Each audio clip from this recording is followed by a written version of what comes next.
Hello everyone, and welcome to tonight's Organic Chemistry Pre-Finals Review Livestream experiment. So as a quick heads up, tonight's session is specifically focused on students preparing for an organic chemistry final, and the topic I'm going to cover is alkene reactions, where I'm going to work through a couple of the key reactions. I'll show you the mechanism, I'll explain stereochemistry, different things that come up, and then, because you don't necessarily have time for a mechanism, a lot of times your professor says fill in the blank, and you have to know the answer quickly. I'll show you shortcuts on how to quickly and easily identify what is taking place so that you can come up with the answer right away. Tonight's session will live on YouTube after I'm done, but if you want a copy of the notes, everything that you see on the screen, everything that I'll be drawing throughout the session, you can sign up by going to my website, see the pinned comment, that's leahforsci.com/orgolive. Click the red button, fill in your information. You'll get the notes as soon as I'm done. If you're catching the recording after the fact, that same link will give you an email that already has the notes linked in it. So if you're with me live, I will send the notes after I'm done. If you're catching this after the fact, same link, leahforsci.com/orgolive, and you will get the PDF notes from tonight's session as soon as you sign up for it. Rayanne says, I graduated last May and aced Orga 1 and 2, but I just wanted to tell you that I couldn't have done it without you and your videos. Thank you. Oh, that is so sweet. So you popped into the live stream just to tell me that. That is really, really sweet. I really appreciate it. With that, let's go ahead and jump right in. The first reaction that you typically cover in alkene reactions is one that you don't learn the mechanism for, but I'm going to show you what you have to know. This will be our starting alkene, and I'll put the pi bond right there. So this is our alkene, and we are going to react it with, let me know if you know what is going to happen here, hydrogen gas in the presence of a metal catalyst, for example, palladium carbide. This reaction uses a metal catalyst to break the pi bond and add hydrogen to the molecule. This reaction is very simple, mostly because you don't have to know a mechanism for it. All you do, the shortcut, is you simply break the pi bond, and every carbon that was part of the pi bond gets a hydrogen. So I'll put one hydrogen here and one hydrogen here. That's the simple version of this reaction. What you have to know about this reaction, and this is important, is that this is a syn addition.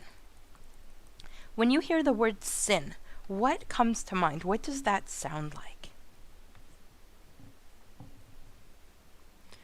I'm going to try to go back and forth between teaching and the comments. I will only be covering alkene reactions today. Amanda, I appreciate it. Scription, I appreciate that as well. Leilani and everyone else letting me know about the pinned comment, I appreciate that. Okay, I'm learning. For those of you who just joined us, because I see we have more viewers, if you want the recording and PDF notes after the session, take a look at the pinned comments for information. Alright, so syn addition means that they add on the same side. Syn means same. So let's take a look at what is going on to understand why this happens. Let's pretend that this chunk of gray here is a metal catalyst, the catalyst for this reaction. And what happens is there are hydrogen atoms just hanging out on that metal catalyst. When an alkene comes in contact, the pi bond is going to break away. So let's try to put this molecule here. The pi bond is going to break, and those two carbon atoms are going to reach out and grab the metal so that it's now hanging off of the metal by both of the carbons that used to have the pi bond. This is technically syn addition to the metal because it can't grab from opposite side. It's like reaching both of your hands up. If something's on top of you, you have to put both of your hands up in the same location at the same time. And then, and this is what's key, the hydrogen atoms are going to slide in. They just move on over, slide in, and grab the carbon so that the carbon winds up letting go of the metal. And if I show you this exactly as I drew it, what I have now are the bonds that used to hold on to the metal are now holding on to hydrogen, and that is why this is a syn addition. That is why it happens on the same side. Now for this molecule right here, it doesn't matter because it's achiral, and I showed you 2 green hydrogens that I added, but I have hydrogen here, hydrogen here, hydrogen here. Nothing really changed. What professors like to do though is to make sure that you follow. They will torture you with something like this. You'll see a problem with an alkene here, and then they'll change up the reaction and give you D2 with a metal catalyst. I'll use palladium carbide again. D2. What the heck is D2? And while you're writing that, I have a question on the name of the reaction, so that's a good point. I will give you the names for each one. This is the hydrogenation. Hydro for hydrogen, well, hydrogen for hydrogen, and ation, the process of putting on, or whatever ation actually means. Hydrogenation, adding hydrogen to the pi bond, so technically alkene hydrogenation. So going back to this, deuterium, D is simply heavy, I kind of gave it away, oops. D is deuterium, and this is simply a heavy isotope of hydrogen, or heavy hydrogen. So if you remember back in general chemistry, you learned that the number of protons in the nucleus is what determines the identity of that atom. But the mass itself can vary because you also have neutrons, and the neutrons can change. The typical hydrogen that you're familiar with, the H atom, is just 1 proton and 0 neutrons, and that means it has a mass of 1. But deuterium has 1 proton plus 1 neutron, and that means the mass is 2.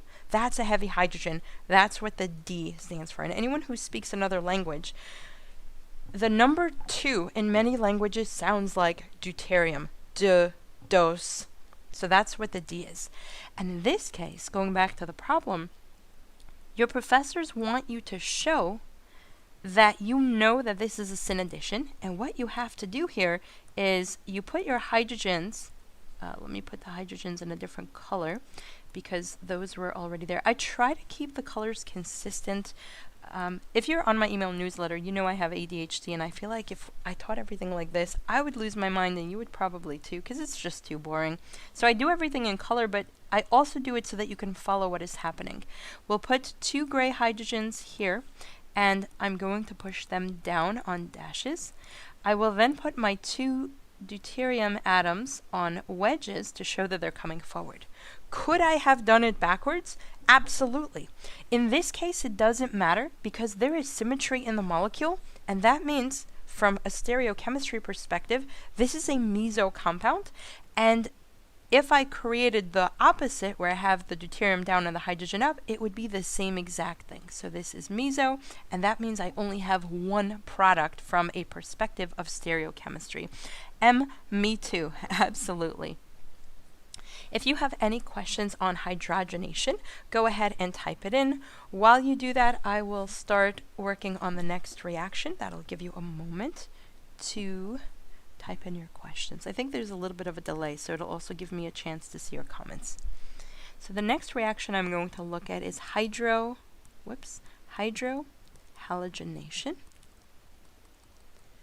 And we'll start with our alkene. Okay, so if you know what is going to happen here, go ahead and type it in. Hydrohalogenation, I'm going to choose to react this with HCl, and I will put it into a solution of CCl4.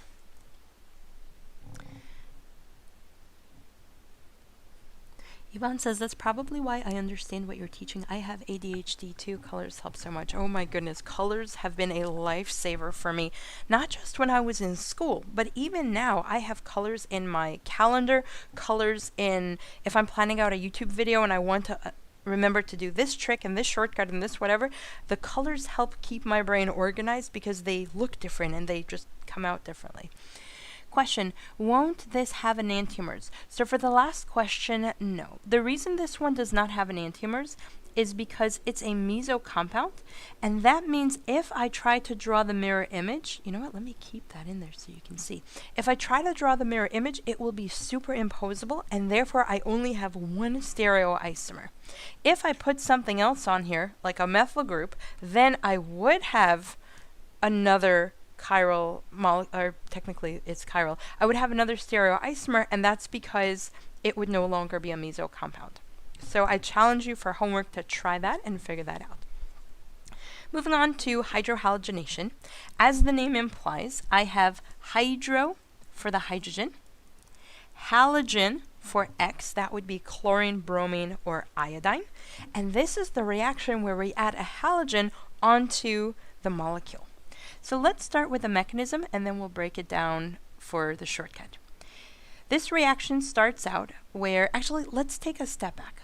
For a lot of the reactions that we're about to do, so let's move hydrohalogenation down, a lot of them are going to be very similar, and this is because we're looking at, whoops, where did that go? Oh, it went all the way down there. Okay, so this is when we react an alkene with a molecule that is positive or partially positive, in this case an electrophile. Remember, electrophile, electron loving. What loves an electron? Something positive. The electrophile, being positive or partially positive, is going to attract the alkene. The pi bond in this case is a nucleophile, and this is how I write nucleophile in my videos, because the negative is attracted to the positive. And so the mechanism is going to look very, very similar for a lot of them, where the pi bond is going to reach out, grab that electrophile. That is going to give me an intermediate that looks like this. The electrophile will add onto one of these two carbons, and the other one gets nothing. If I add the electrophile onto the less substituted carbon, think about whose rule that is, then I get a carbocation at the more substituted position. This happens because the more substituted position is what Markovnikov's rule tells us.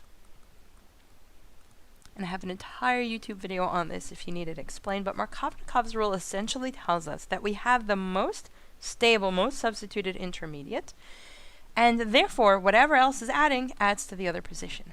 Now I just realized I gave you a kind of complicated alkene because in this case, this is a trick that I just did a video on just a couple of weeks ago, one of my newest videos.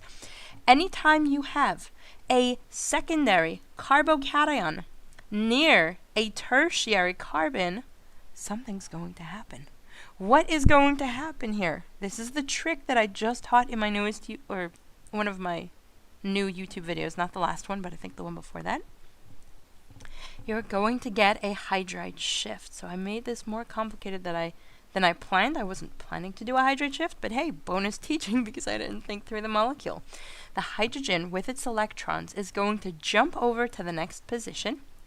This is going to give me a carbocation now on the tertiary, more substituted carbon, more stable. The hydrogen sits right here. And then for the last step in most of these addition reactions, electrophilic addition reactions, why am I showing an electrophile there? Sorry. Another nucleophile is going to come in and attack the carbocation, and that should give you your final product unless you have something to deprotonate, which I'll show you. So this is the general overview of the electrophilic addition. So I'll put a note here. This is the alkene electrophilic addition because we're adding an electrophile. And now I'm going to show you a specific one, but because I don't want to go through the process of a hydrate shift for every step, I'm going to give you a simpler molecule for the sake of focusing on the learning rather than constantly having to do a hydrate shift. But if you have this molecule, just do the hydrate shift and you'll be good to go. I see a couple of questions coming in. Let's continue with the mechanism first, and then I'll go back to the questions. Actually, do I know how to go back to the questions? Yes. Okay. What we're looking at here is the hydrogen and the chlorine are covalently bound. They're technically sharing electrons. Technically, I mean, they are sharing electrons, but they're not sharing them equally.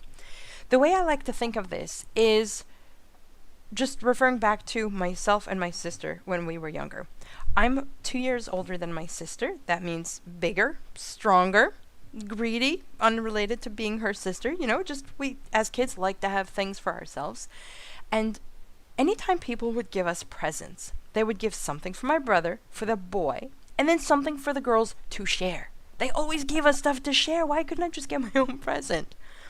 So if the adults were around, we shared. But when the adults weren't around, it went kind of something like this. I'm bigger, I'm stronger, I want it. You're going to have to wait. There's nothing you can do about it because I'm forcibly taking it away from you. That's how this bond is.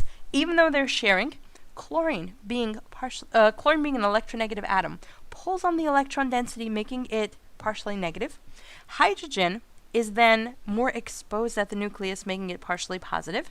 That is the electrophile. You're going to see a partially positive hydrogen as the electrophile in so many reactions for this very reason. And what happens here is the pi bond, being the nucleophile, being negative or partially negative because of the electrons, reaches out for that hydrogen, but hydrogen can only have one bond, so the bond between hydrogen and chlorine breaks. This gives me the intermediate that looks like this. Hydrogen, as we said with Markovnikov's rule, to the more substituted carbon. To the less substituted carbon, so that the carbocation goes more substituted. And then chlorine is just off somewhere in solution, minding its own business. This is my intermediate until chlorine realizes, wait a minute, you stole my hydrogen.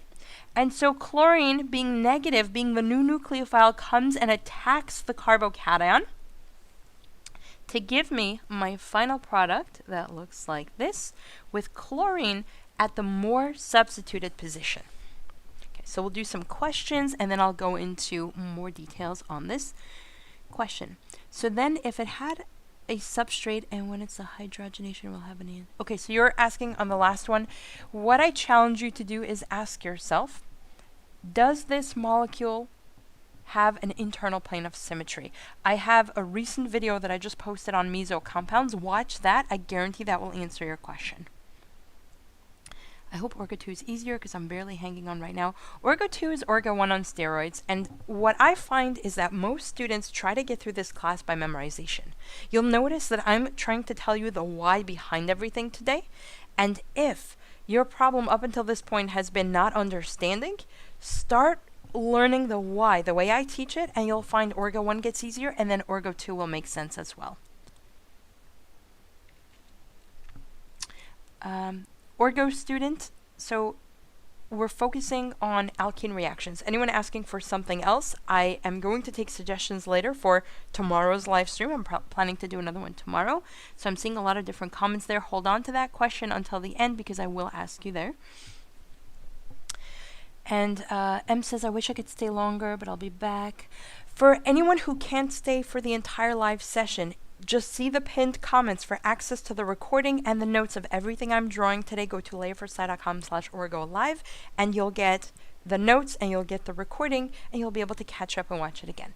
So going back to this, we have our basic answer, but let's look at what happens in situations of, for example, stereochemistry. Because this molecule here is chiral. Anytime you get a chiral product, you want to ask yourself, is it going to be something specific, or am I going to have a mix of chirality? In this case, the product, even though it's chiral, is going to be racemic.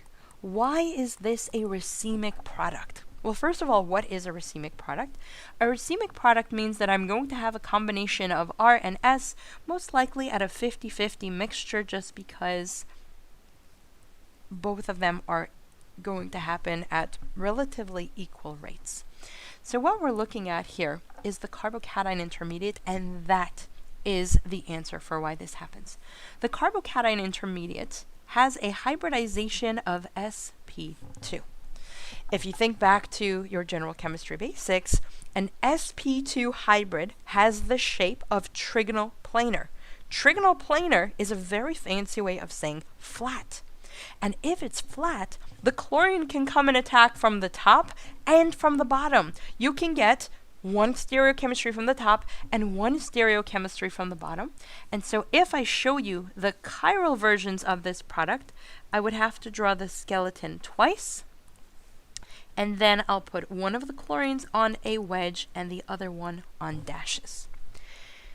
So that takes care of the stereochemistry of the product.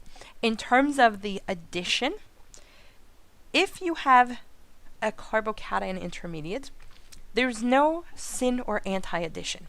Syn addition or anti-addition tells us that they intentionally both add together at the same side or intentionally both add together at opposite sides, as we'll see in the next reaction. So the same side we saw in the last reaction, opposite we'll see in the next reaction. But when we have a carbocation intermediate, that hydrogen, it could be anywhere. It could be facing up, it could be facing down. This thing is sp3 hybridized. It is spinning. Nothing even matters at this point with a carbocation intermediate. And so there's no syn, no anti-addition. But the other thing that students confuse is there's no syn or anti-addition, but it is a Markovnikov reaction. And the reason it's a Markovnikov reaction is that we have a carbocation intermediate, and therefore the nucleophile adds to the more substituted position.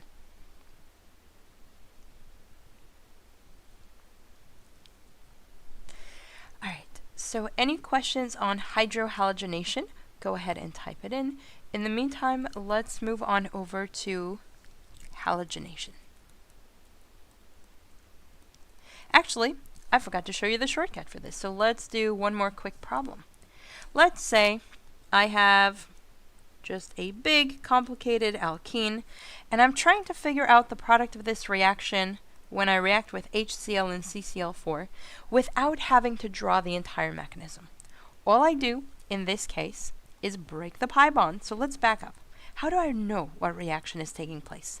If I see a pi bond and I see it reacting with HX, like HCl, HBr, or HI, recognize that you have an electrophile, the chlorine, the halogen will break off, and that is an alkene addition reaction, which means I'm going to break the pi bond, redraw my starting molecule exactly as I see it, without the pi bond, because I just broke it, and then compare the two carbons that are holding the pi bond. Look for their substitution.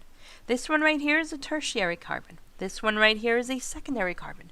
Markovnikov's rule would have put the carbocation at the more substituted position. Therefore, the halogen goes to the more substituted position. And without even drawing a mechanism, I can give you right here, this is my product. And I know because I understand it, and hopefully you now understand it as well, rather than having had to memorize it. If we had two HCls, they would not add in succession. That would be an alkyne reaction, which is a completely, well, not completely different, but a slightly different mechanism. This right here would only add one. So it's not that we have one HCl or two HCl. If I do this reaction in a laboratory, what I have is a test tube, and that test tube has thousands and millions, and I don't even know what number, of reactant. It also has thousands and millions of the HCl, because you're dissolving everything into a solution. And what'll happen is an alkene will find an HCl, another alkene will find another HCl. So everything is happening in chaos at the same time. So hopefully that is clear. Hopefully that answers your question. Let's jump over to halogenation. I think I chose a light blue for the title, so let's change this one as well. Halogenation looks and sounds very similar to the last reaction we did, which was hydrohalogenation, except without the hydro, there is no hydrogen. It's just a halogen. And this reaction is going to be very similar in that we have a starting alkene reacting with just a halogen, X2. So let's use Br2 as the example. And again, we'll put it into an inert solvent, such as CCl4. In the last reaction, the way the mechanism started was I had a partially positive hydrogen that I was able to attack. But I don't have anything partially positive here, or it doesn't look like it. So what is going to get attacked? Because bromine is electronegative, the pi bond is electronegative, they shouldn't be allowed to attack each other, right? Here is what you have to recognize. The two bromine atoms are bound to each other, and they have an equal sharing bond. It is a nonpolar covalent because they're both equally strong. This is if I'm sharing a toy, not with my sister, but with someone who's my size, and I try to take it from them, they just pull right back. So I can't get away with it, with stealing the toy, hogging the toy, because I'm equally matched. So what happens is you have a perfectly covalent shared bond between them, except when the pi bond comes close, that pi bond is very negative. It's highly electronegative. And in that moment in time, when the pi bond gets close to the bromine, all of bromine's electrons, the closer bromine, they get repelled by the negative and they just run away for a fraction of a second. When all the negative run away and hang out near the other bromine, making the other bromine very partially negative, this bromine, for a fraction of a second in time, becomes partially positive. Fraction of a second in time, and that is enough for the pi bond to take advantage. That is how we have an attack happening here. The pi bond will use its electrons to reach out for and grab the bromine, the one that it just scared into being positive.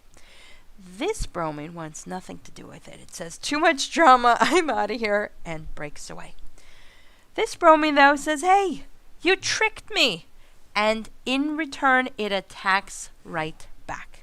You tricked me. You stole my toy. I'm stealing it right back. So what we get as a result of this mess, and let's move this out of the way so I can draw the molecule in line. What we get as a result here is, let's show where everything came from. So if we show the bond kind of like that, then we have the bromine sitting here with the initial pi bond, which I'm showing in purple. That was the first arrow. The blue arrow is when the bromine attacked back. And if you do a quick count of electrons, you'll notice, let's make these blue to show the attack back. You'll notice that bromine only has 2 lone pairs remaining. If you do a quick formal charge, you'll see that bromine, very surprisingly and very unhappily, has a positive charge. This is a bromonium intermediate, and it's very, very unstable. Bromonium. It's very, very unstable, and so it starts to pull on the electrons between itself and carbon, which is going to make the carbon atoms partially positive. Markovnikov's rule says that the more substituted, the more positive charge it can stabilize. And so this one, being more partially positive, is going to be more susceptible to attack. Let me show this in a different color. We'll make it light blue. The light blue bromine that was off wandering somewhere in solution has a negative charge, and it says, you know what? I don't like negative. I want to attack something positive, and it attacks right there. That is going to break the bond between carbon and bromine at the more substituted position. And that will give me my final product that looks like this. I have my carbon chain. I have a bromine, the light blue bromine attached at the more substituted position. I have the green bromine attached at the less substituted position. Both are neutral. Both are happy. Final product. Any questions on this? Go ahead and type it in, and then we'll continue with some shortcuts and tricks. Sasha says, I graduated 4 years ago. Watching this during my free time. Sasha, that is dedication. I appreciate it. It is nice to see someone from 4 years ago. That is awesome. For anyone who just joined, the link for getting the notes from tonight's session as well as the recording is pinned at the top, layerforsci.com/orgolive. Let's continue. This reaction is an anti-addition, not an anti-Markovnikov addition. That's related to where the nucleophile goes. Anti-addition is the opposite of syn addition. So let's put a note here. What anti-addition tells me is that the two groups that are adding are going to the opposite direction. And the reason for that is very simple. The bromine that came on first is attached to 2 carbons at the same time. And that means it's blocking that face of the molecule. If the light blue bromine wants to attack from the bottom, it can't because the green bromine is in the way. And if it can't attack from the bottom, then the only other option is to attack from the opposite direction, from the top, and that is how we get the anti-addition.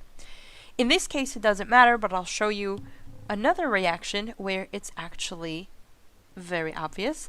And you'll see me drawing the cyclohexane or cyclohexene again and again for two reasons. One, it makes it very obvious if I have a syn or anti-addition. But two, professors love to take a reaction that you kind of know, but then make it trickier by putting a ring. And for some reason, the ring always looks scarier. Let me know in the comments if you find the ring to be scarier. And so I'm showing it to you now in case you see it on your final exam. I want you to be able to catch that. If I have cyclohexene reacting with, let's switch it up, we'll put Cl2 in the presence of CCl4. That means it's an inert solvent. The shortcut here is very simple. You recognize that you have an alkene reacting with a dihalide, a halogen. You break the pi bond, redraw the skeleton exactly as you see it, and then you put your halogen one on a dash, this one's a wedge, and the other one on dashes, but because there's no internal plane of symmetry in this case, you have to draw another version of your product that is going to be exactly the opposite, where this one I have the halogens on dashes, and here I have the halogens on a wedge.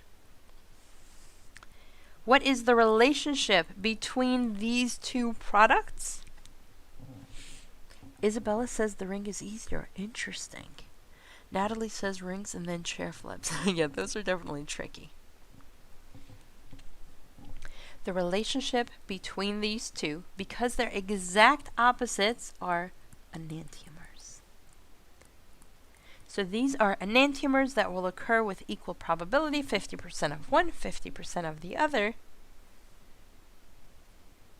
And that is halogenation. All right, if you have any questions on this reaction, go ahead and type it in while I start on the next one. One of my favorite alkene reactions, and that is acid catalyzed hydration. This reaction has quite a few extra steps, and this can get a little bit tricky, but we're going to make it as simple as possible. If I have a starting alkene, and I react it with H2SO4, a lot of times this is all your professor is going to show. H2SO4, nothing else. So here's what you want to recognize. H2SO4 is not by itself. H2SO4 always implies that you have an aqueous solution, that the acid is dissolved in water. And when the acid is dissolved in water, it will no longer exist as H2SO4 because it's a very strong acid. The H2SO4 is going to dissociate, that's what strong acids do, they break apart, to give me an H plus in solution, and then HSO4 minus. Now, this is where it gets controversial. A lot of professors will show the HSO4 minus reacting in this mechanism. They are absolutely wrong. HSO4 minus does not react because this is a spectator ion. It is very unreactive. And not only is it unreactive, but remember the test tube that we talked about? Where I showed you that if you have a reaction, it happens in a test tube. The concentration of H2SO4, even when it's super concentrated, you're going to have hundreds, if not thousands, of water molecules for every HSO4 minus. Which one is more likely to bump into your alkene or the subsequent intermediate? The water, not the HSO4 minus. So that is my pet peeve. That is not going to be the attacker. Okay, rant aside, Yasmin, depending on your professor, yes, you absolutely need to memorize these reactions. Oh, I'm sorry, that wasn't a yes or no question. That was a question of how. The way to memorize reactions is to use the active writing technique. So I'm going to put the link in the comments later for sci.com/memorize. That is going to link you to my video that teaches you the active writing technique. That is how I finally learned to survive orgo and learn mechanisms, and my students have been using it for well over a decade since because it is such an active and It's such an obvious way. Like, you're really going to find yourself learning. All right, so the link is in the description, layerforsci.com/memorize. Let's continue. So the mechanism begins when the pi bond, which we said is a nucleophile. Let me change the colors so we don't have the same color as water. The pi bond is going to reach out and attack the H+. The acid, that is my electrophile. Now, sometimes you're going to see this written as H3O+, so let me show you why. If you have an H+ in solution and water is your solution, water is going to grab that and will be in equilibrium to give you H3O+. So technically, H+ and H3O+ are interchangeable. It's the same exact thing. All right, so what is going to happen here is the carbocation, once again, is going to form at the more substituted position, following Markovnikov's rule, as we discussed before. How do we know that it follows Markovnikov's rule? Very simple. Here's your trick. Let's write it out. If you have a carbocation intermediate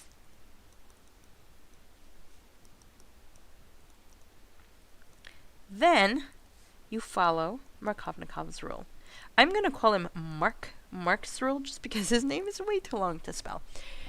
If you have a carbocation intermediate, you follow Markovnikov's rule because the rule is about the stability of that carbocation.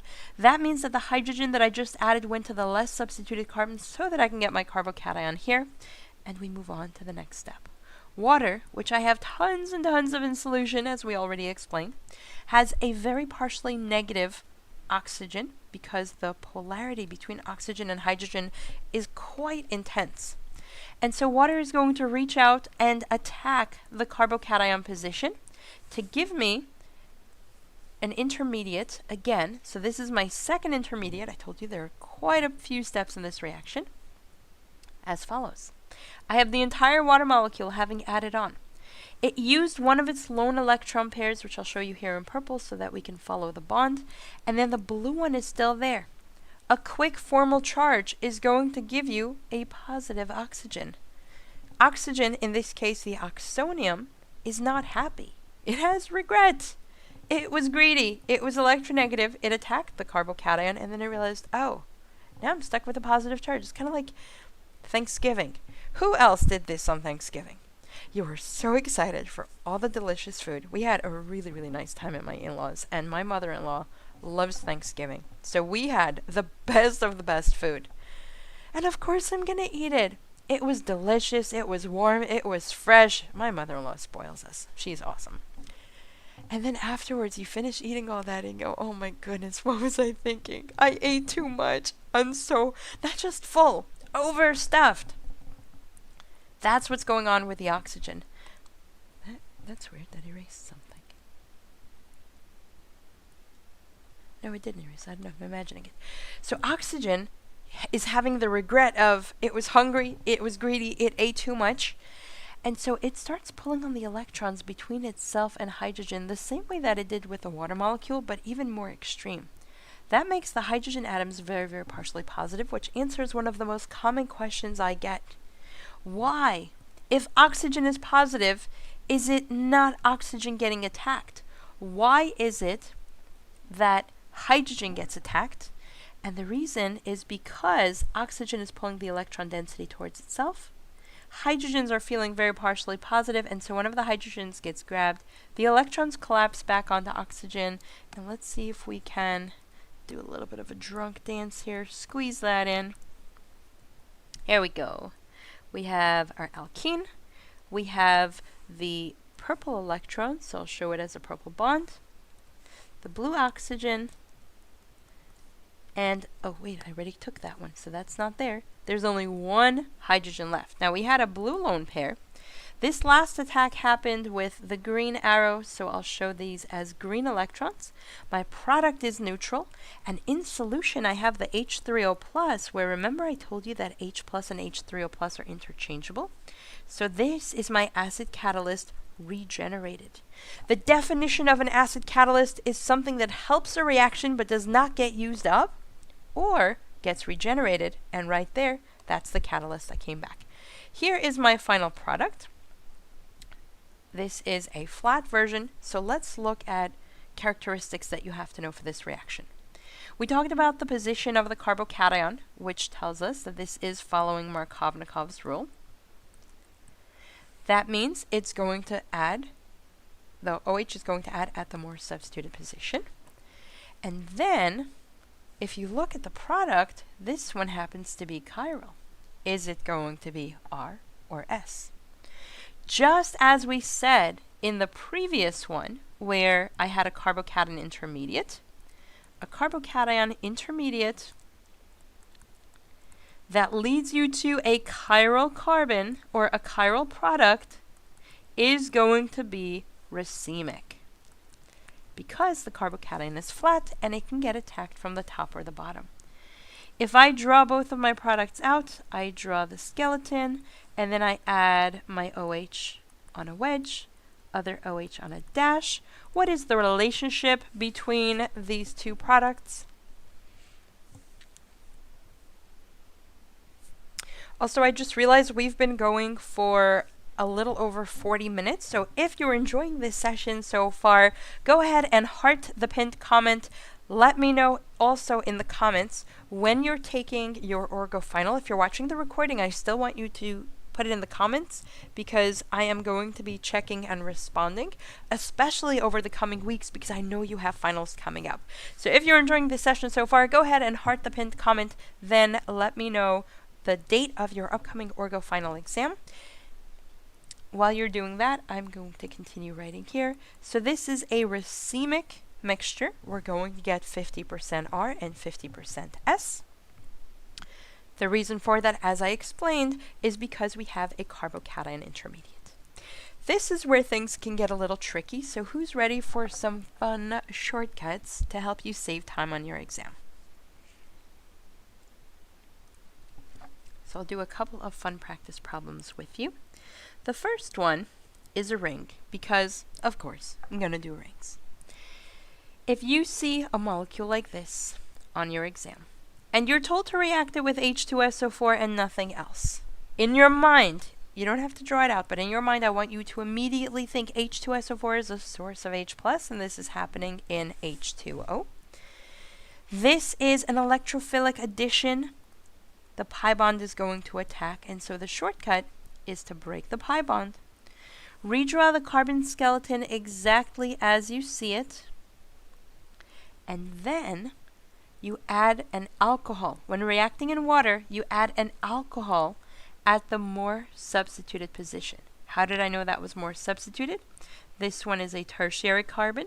This one is a secondary carbon. The tertiary being more substituted is how we follow Markovnikov's rule. Ava is testing December 11th. Wow, that's like a week and change away. Natalie says, let's go. Alright, so let me show you a couple of shortcuts, because typically what will happen is your professor will teach the reaction the way I showed, and then on your exam you get something tricky that looks like this. Tell me if this is far off of the kind of trick questions your professor likes to show. This is typically not taught because technically it's an acid catalyzed hydration. It's the same exact reaction, the same exact mechanism, only this has nothing to do with anything we've done before. And so here is what I want you to recognize. We're going to approach this the same as we did before, as follows. I recognize that my starting molecule is an alkene, and I have an acid catalyst that's the source of H+ in solutions. I also recognize that I have methanol. Methanol is not something we learned, but it looks very similar to water. It has that OH with a partial positive charge, and that means this is going to be an alkane addition reaction. So the shortcut that I showed you before is you start by breaking the pi bond and redrawing the carbon skeleton, and that is about where the similarities end. So let me show you what else to keep in mind. In order to figure out where you put the pi bond, where you put your incoming nucleophile, I told you to look for the most substituted carbon. And so you recognize that this right here is a secondary carbon and this right here is primary. You're not going to form a primary carbocation because that's unstable. You're going to form its secondary. And Isabella actually had this question in homework. Perfect, Isabella. Now you'll learn a shortcut for it. Here's what I want you to recognize. This right here, just next door, is a tertiary carbon. And what did I tell you before? A secondary carbocation forming near a tertiary carbon is going to result in a hydride shift. That means that even though this is where we have the alkene, the incoming nucleophile, my final product is going to be right there, and I'm not even drawing a mechanism. I already know. And then the question is, what do I add? So here's what I want you to look at. In the last reaction, we had a water molecule as the solvent. And through the mechanism, through the steps that helped us get our product, you notice that the oxygen did the attack. The two hydrogens came along, and then another water molecule grabbed that hydrogen to deprotonate it. So our final product had this attached.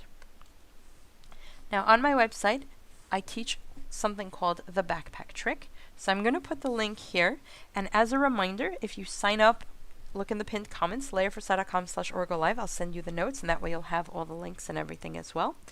layerforsci.com/backpack.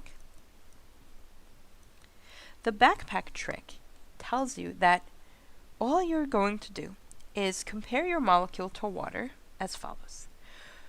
First, I'm going to show it to you in detail, and then I'll show you how to apply the backpack trick even faster, because you don't have time to do this on your exam. If I draw out my alcohol molecule, notice that it kind of looks like a water molecule, in that I have my oxygen, I have a hydrogen, and it just happened to have something else that isn't a hydrogen.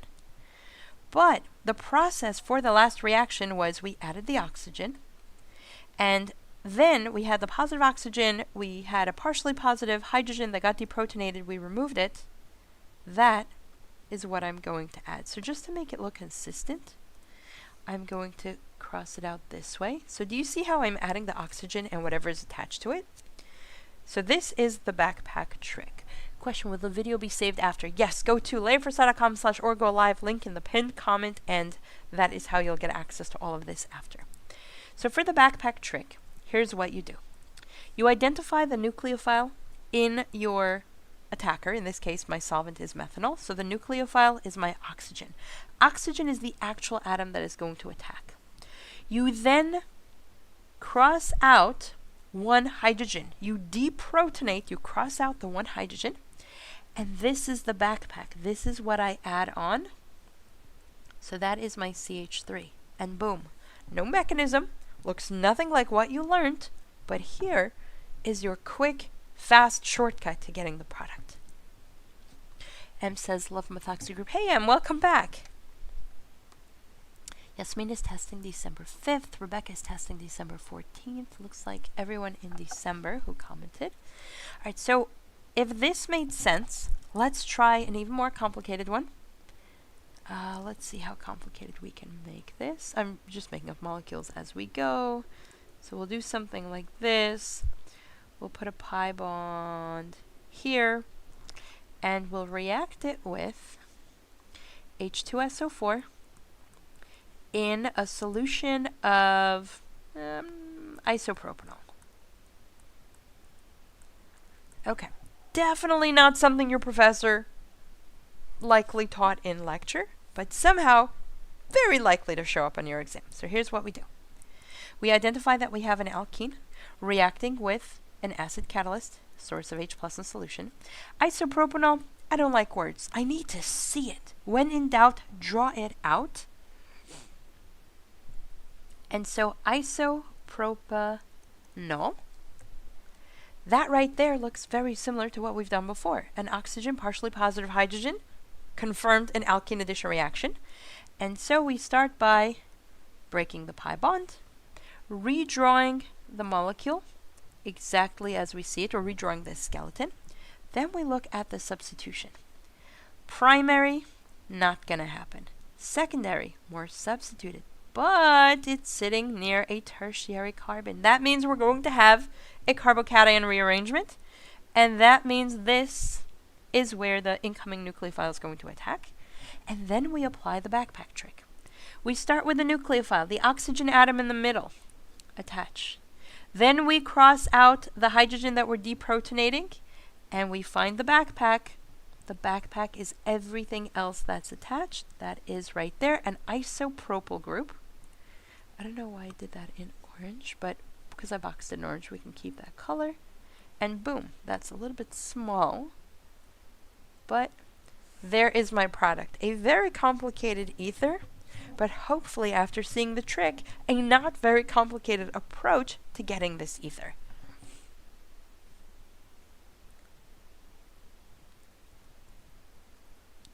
Fred, it sounds like you are a lot more ready for finals than most students. That is awesome. So what I find is that if today's session feels easy for you, that means you're in a very good place. That means you already know the information. For everyone else, don't worry if you don't know it very well. This is where you're going to learn all the steps, all the logic behind it so that you can understand. All right, so we are approaching the almost an hour, and here's what I want to do. Because you have finals coming up, I'm going to do a couple more live stream review sessions. I'll pick a different topic for each one. Let me know in the comments, first of all, what you think of this session, if you'd like more, and also let me know which topics you'd like me to cover so that I can pick something that will be as beneficial to as many students as possible. As a reminder, to get access to the recording for today, the notes from today, as well as reminders for upcoming sessions, go to layerforsci.com/orgolive, sign up, and if you sign up, oh my goodness, I forgot to send out the reminder email today. I totally forgot. Oh my goodness, if anyone was here late because they were waiting for a reminder email, I am really, really sorry. I completely forgot. I'm going to apologize in the email afterwards when I send out the notes. But yes, that is where you sign up. Yeah, that's it. So let's do a couple more practice because I was going to go for an hour. So let's do a little bit more practice. Actually, we don't have time to go into a whole other mechanism. And so what I want to do is just touch on another reaction, oxymercuration, because I want to show you some tricks. So the oxymercuration reduction reaction is a bit more complicated, but I'm going to show you the basics of it.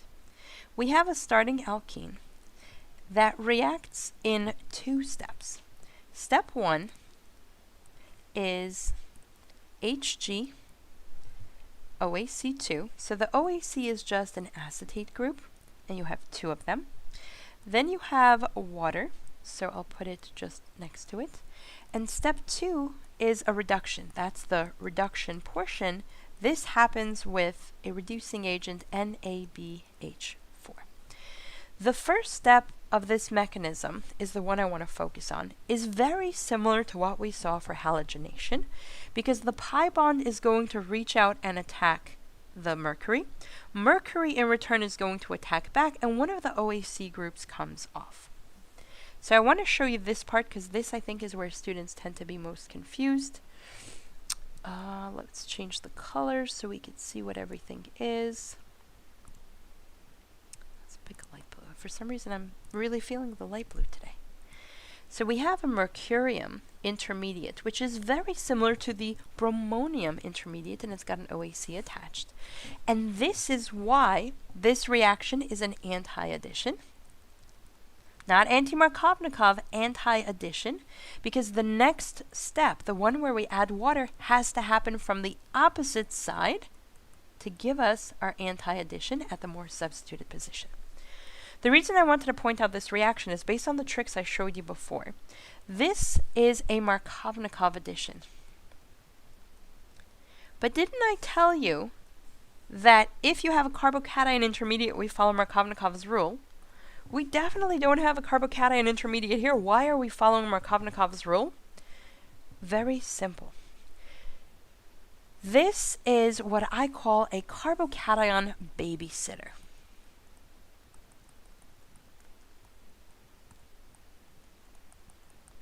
The carbocation babysitter is mercury holding on to the carbons while they still have a partially positive charge. That is why water is going to attack at the more substituted position, because it's more partially positive. So why is that important? Well, the product, I'm going to skip the remaining steps because they're annoying and I want to show you a couple more tricks rather than waste time on the mechanism right now. I do have a YouTube video that shows you the mechanism, by the way, so if you want to see it in step-by-step detail, make sure to watch that. But the final product is going to be my water molecule having added here and the hydrogen having added here. This is Markovnikov's rule because oxygen is on the more substituted carbon. The reason this is important is because we have a carbocation babysitter, we have no hydride shift, no methyl shift, no rearrangements. So why is this important? Whoops, did not mean to do that. The reason why this is important is take a look at this starting molecule. If I have a starting molecule that looks like this, and I react it with two different types of reagents to get that same Markovnikov alcohol product. The first one I'm going to react with H2SO4 and H2O, and the second one I'm going to react with HgOAC2, H2O, step 1, put a comma there, step 2, NaBH4. Both of them are alkene addition reactions. We break the pi bond, redraw the carbon skeleton. And then I told you to look at the carbons holding the charge. And so here we have, I'm sorry, not the charge, the pi bond. We have a secondary carbon and a primary carbon. We know that secondary is more substituted. We also know that if you have a tertiary carbon near a secondary, you're going to get a carbocation rearrangement, a hydride shift. And that means for the first one, the alcohol adds at a position that never even held a pi bond. But for the second one, it adds at the Markovnikov position that didn't have a rearrangement. So you get two completely different products, even though both of them are alcohol addition following Markovnikov's rule. If that makes sense, let me know in the comments, because I want to show you another trick for this reaction. This one is even less common, but professors love to torture you with it. I want to make sure you don't fall for it. So we're going to do a ring just because professors like rings. We'll do a pi bond right there. Could have rearrangement if I had a carbocation intermediate. And this time I'm going to react it with step 1, HgOAC2, CH3OH, and step 2, NaBH4. It looks like oxymercuration, but this is not oxymercuration because we have something that isn't water. This is where I want you to remember the backpack trick that I talked about before. Start by breaking the pi bond, redrawing the carbon skeleton exactly as you see it, and then identify which is more substituted. I have secondary, primary, no rearrangement because I have a carbocation babysitter. And that means I add here, but what do I add? Remember the backpack trick? Identify your nucleophile, add that here, cut off a hydrogen for deprotonation, add the rest of your backpack, and boom. I got an ether product without the mechanism and without losing my marbles. Or time on the exam. Both are equally important. You need marbles and you need to save time.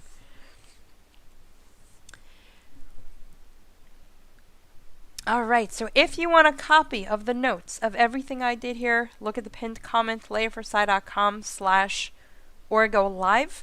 That is where I will send the notes, link to the recording, and information about tomorrow's live session.